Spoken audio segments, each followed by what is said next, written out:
بسم الله والحمد لله، وأفضل الصلاة وأتم التسليم على سيدنا محمد وعلى آله وصحبه أجمعين. أحبتي الكرام، من دعاء النبي صلى الله عليه وسلم عند الريح: اللهم إني أسألك خيرها وخير ما فيها وخير ما أرسلت به، وأعوذ بك من شرها وشر ما فيها وشر ما أرسلت به.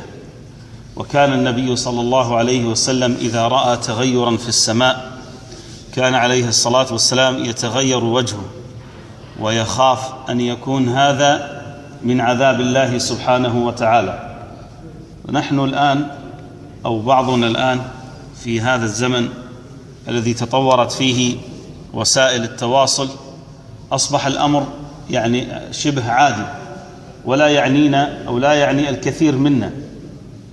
حينما كان النبي صلى الله عليه وسلم يخاف إذا رأى ذلك، يخاف من الله سبحانه وتعالى، مع أنه سيد الأنبياء وهو حبيب الله واصطفاه الله سبحانه وتعالى. مع ذلك كان يخاف من الله سبحانه وتعالى ويخشاه حق الخشية.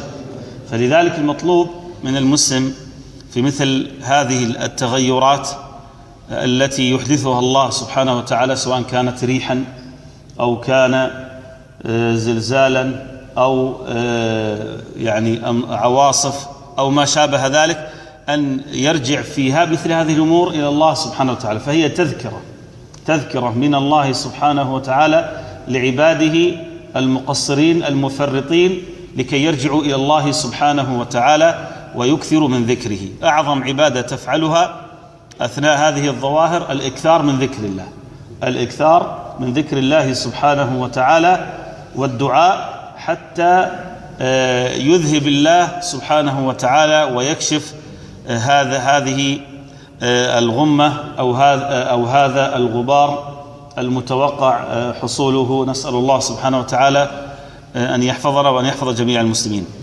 إذن أحبتي الكرام، الإنسان قبل أن يخاف من عدوه يجب أن يخاف من ماذا؟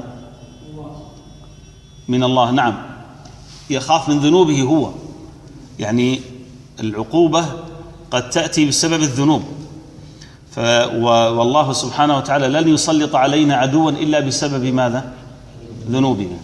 يعني نحن أو البعض قد يخاف من تسلط الأعداء على بلاد المسلمين. تسلط الأعداء لن يأتي إذا كنا قد التزمنا منهج الله سبحانه وتعالى، لن يأتي أبدا، والآيات واضحة وكثيرة في هذا المعنى. والله سبحانه وتعالى وعد المؤمنين الذين يعملون الصالحات أن يستخلفهم وأن يمكن لهم في الأرض، وهذا وعد، ووعد الله صادق. لكن إذا حصل منا تفريط في منهج الله سبحانه وتعالى وعدم اتباع لهدي النبي صلى الله عليه وسلم، فالسبب منا ومن ذنوبنا ومن مجاهرتنا بالمعصية ومن قلة الحياء مع الله سبحانه وتعالى وقلة الأدب مع الله. فلذلك يسلط الله علينا بذنوبنا من لا يخافنا. فالقوة ليست قوة العدو، وإنما هو بسبب تقصيرنا في جنب الله سبحانه وتعالى.